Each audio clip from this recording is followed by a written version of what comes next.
وإذا قيل لهم اتبعوا ما أنزل الله قالوا بل نتبع ما ألفينا عليه آباءنا أولو كان آباؤهم لا يعقلون شيئا ولا يهتدون صدق الله العظيم رسول برکت کے لیے درود شریف پڑھ لیجیے اللہم صل علی سیدنا و شفیعنا حبیبنا مولانا محمد مبارک وسلم صلی اللہ علیہ وسلم. آیت نمبر 169 تک کا درس ہم نے پڑھ لیا ہے. اس پورے صفحے میں من دون اللہ کے حوالے سے بحثیں چل رہی ہیں کہ وہ کفاران جو بتوں کو پوجتے ہیں، پوجنے والے اور جن کو پوجتے ہیں، ان دونوں میں میدان محشر میں زبردست لڑائی ہوگی اور پوجے جانے والے خود کہیں کہ میں نے تجھے کہا تھا. ہر ایک دوسرے پر ہتھیاں کسیں گے، کھلے کسیں گے، لیکن کوئی کسی کا باہم پشان حال ان دونوں میں سے کسی کا نہ ہوگا. بیچ میں ایک بات آئی تھی کہ لوگوں طیب اور پاکیزہ اور حلال رزق کھاؤ، شیطان کے نقش قدم پر نہ چلنا، وہ تمہارا تمہیں کھلا دشمن ہے تمہارے لیے. اس میں ایک نقطہ بتایا تھا میں نے کہ بندہ مومن ایک لقمہ بھی اگر حرام کھاتا ہے اس کی 40 دن تک کی عبادتیں رائدہ ہو جاتی ہیں، دعائیں قبول نہیں. وہی سلسلے چل رہے ہیں. یہ شیطان تمہیں پورے طور پر برائیوں کا حکم دیتا ہے اور وہ باتیں کہنے کے لیے تمہیں اکساتا ہے جو اللہ نے نہ کہی ہو اور نادانی میں تم کہہ پڑتے ہو. یہ سب شیطانی وسوسے ہو جاتے ہیں. تو من دون اللہ کے پہلو سے یہ سب بحثیں چل رہی ہیں. یعنی آیتوں میں کہیں بھی انبیاء اور اولیاء کا پہلو نہیں. یہ پوائنٹ ہے جو نوٹ کیجیے گا. اب جو آیت آ رہی ہے نا، اس لیے یہ جملہ کہا ہے من دون اللہ. حضرت عبداللہ بن عباس کی تفسیر کے حوالے سے طاغوت، شیاطین، اصنام، اوثان، بت مراد ہے، کفار. اب اللہ فرماتا وَإِذَا قِيلَ لَهُمْ، اور جب ان سے کہا جائے. اب آپ سمجھ رہے ہیں کہ اوپر سے گفتگو آ رہی ہے من دون اللہ کی اور جو ان کو پوچھتے، یہی دونوں کی بحث چل رہی ہے. تو اب آیت کریمہ جب ان سے کہا جائے، اب سمجھ میں آ رہا ہے کہ جو پوج رہے ہیں یا تو ان سے کہا جائے یا جن کو پوجا جا رہا ہے ان سے کہا جائے. یہی دو ہوں گے. انبیاء اور اولیاء ہو نہیں سکتے، یا مومن آپ ہم سب ہو نہیں سکتے. من دون اللہ ہے یا من دون اللہ کے پجاری، وہی دونوں ہیں. وَإِذَا قِيلَ لَهُمْ، اور جب ان سے کہا جائے اتَّبِعُوا مَا أَنزَلَ اللَّهُ، فالو کرو اس کو جو اللہ نے اتارا ہے. توحید کو فالو کرو، رسالت کو فالو کرو، اللہ کے رسول کے ذریعے تمہیں احکام جو مل رہے ہیں اس کو فالو کرو. کن سے کہا جائے؟ من دون اللہ کے پجاری سے کہا جائے. قالوا بل نتبع ما الفینا علیہ آباءنا، تو یہ پوجنے والے کفاران کہتے ہیں نہیں، ہم اتباع کریں گے، ہم فالو کریں گے ان عقیدے کو، جن عقیدے پر، جن باتوں پر ہمارے آباء و اجداد کو ہم نے پایا ہے.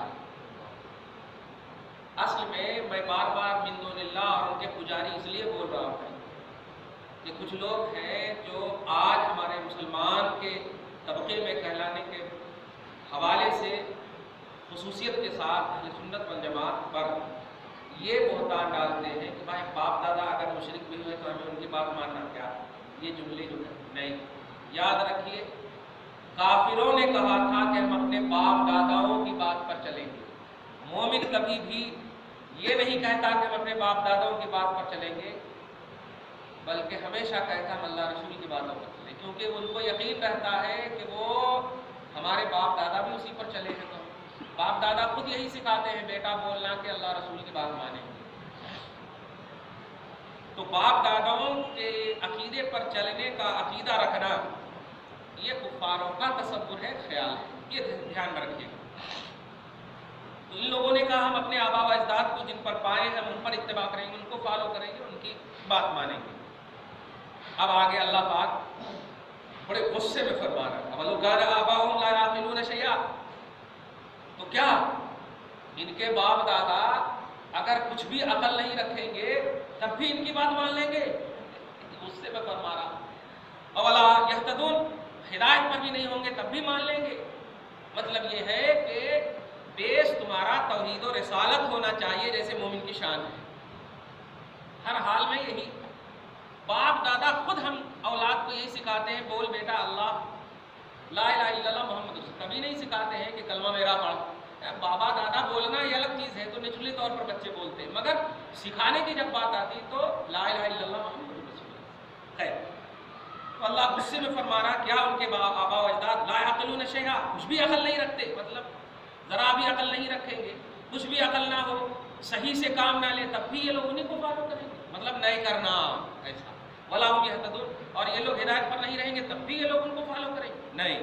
مطلب یہ ہوا ہدایت یافتہ کو بیس بنانا چاہیے، یہ کہنا چاہ رہا ہے اللہ کہ اگر آبا و اجداد کو بھی ماننا ہے تو ان آبا و اجداد کو مانو جنہوں نے توحید و رسالت کو مانا، جنہوں نے اللہ رسول کو فالو کیا ہو، جنہوں نے حق کو مانا ہو ان کو مانو، اور جنہوں نے بے عقلی میں حق کو نہ فالو کیا ان کو، وہ آبا و اجداد کو فالو نہیں کر سکتے۔ جیسے حضرت ابراہیم نہیں، حضرت یوسف علیہ السلام نے ایک موقع سے کہا تھا جب لوگوں نے ان کو اپنی طرف بلانے کی کوشش کی تو ہاں،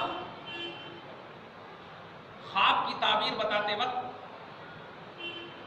جیل میں حضرت یوسف علیہ السلام نے اس بات کا اعتراف کیا تھا کہ میں ان لوگوں کی ملت، ان لوگوں کے مذہب کو چھوڑ رہا ہوں جو لوگ اللہ پر ایمان نہیں رکھتے اور آخرت کا انکار کرتے۔ واتبعت ملت آبائی ابراہیم و اسحاق و یعقوب، اور میں اپنے ان آبا و اجداد کے مذہب کو فالو کروں گا جو ابراہیم ہے، اسحاق ہے، یعقوب ہے۔ یہ آبا و اجداد کے مذہب کو فالو کرنا مطلق طور پر حرام نہیں ہے۔ اگر مطلق طور پر حرام ہوتا تو حضرت یوسف نہیں کہتے کہ میں اپنے باپ دادا کے مذہب کو مانوں گا۔ تو یہی اس آیت کریمہ میں ذہن دینا چاہ رہا ہوں کہ کافروں نے کہا تھا ہم آبا و اجداد کو مانیں گے، اور چونکہ ان کے آبا و اجداد نے بھی بتوں کی پرستش کی تھی اس لیے اللہ رد کر رہا ہے۔ لیکن اگر مومن کہے کہ ہم اپنے باپ دادا کو مانیں گے اور ان کے باپ دادا اللہ رسول کے پیروکار ہے تو ایسا کہنا بالکل حق ہے، جیسے یوسف علیہ السلام نے کہا۔ سمجھ گیا؟ الحمدللہ۔ آگے آپ دیکھیں اب آیت نمبر 171 دیکھیے، یہ تو 70 کا درس ہوا۔ وَمَثَلُ الَّذِينَ كَفَرُوا كَمَثَلِ الَّذِي يَنْعِقُ بِمَا لَا يَسْمَعُ إِلَّا دُعَاءً وَنِدَاءً، اور کافروں کی مثال دھیان میں رکھیے گا، یہ کافر ایک دم یہ گھنٹے والے ہمارے حیدرآباد کے مراد نہیں، بلکہ یہ ایک دم وہ لوگ مراد ہیں جو من دون اللہ کو پوچھتے ہیں۔ ایک سلیبس سے آپ درس پا رہے ہیں، اسی کو دھیان میں رکھیے۔ ہاں، اور ان کافروں کی مثال، یا یوں کہیے کافروں کی مثال کمثل الذی ینعق، ان لوگوں کی طرح ہے، بلکہ نہیں، لوگوں ترجمہ کہ ان چوپایوں کی طرح ہے جن چوپایوں کو اگر تم کچھ سنانا چاہو، کچھ پکارو، بکری کو اگر پکارو گے تو تمہاری پکار کو تو وہ سنے گا، مگر تمہاری پکار پر وہ جواب دے گا یا نہیں دے گا وہ آپ خود سمجھ سکتے ہیں۔ تو ایسے ہی چوپایوں کی منزل میں بتوں کو رکھا اللہ تعالیٰ نے، اور پکارنے والے کی منزل میں کافروں کو رکھا اللہ تعالیٰ نے۔ تو من دون اللہ چوپائے اس کی جگہ میں رکھا، اور جو من دون اللہ کے پجاری ہیں ان کو کافروں کی جگہ میں رکھا، اور فرمایا کہ ان کافروں کی مثال ان چوپایوں کی طرح ہے کہ جو چوپایوں کو پکارو تو وہ صرف چیخ پکار سنتے ہیں اور کچھ بھی نہیں۔ تم اگر بولو ادھر آؤ تو بھی کہیں بکرے کی جگہ ہوں گے تو ایک ہی لفظ بولیں گے اور کچھ نہیں بولیں گے، وہ کبھی جواب نہیں دیں گے۔ تو یہی من دون اللہ کی مثال ہے، سمجھ رہے ہیں آپ؟ من دون اللہ کی یہی مثال ہے۔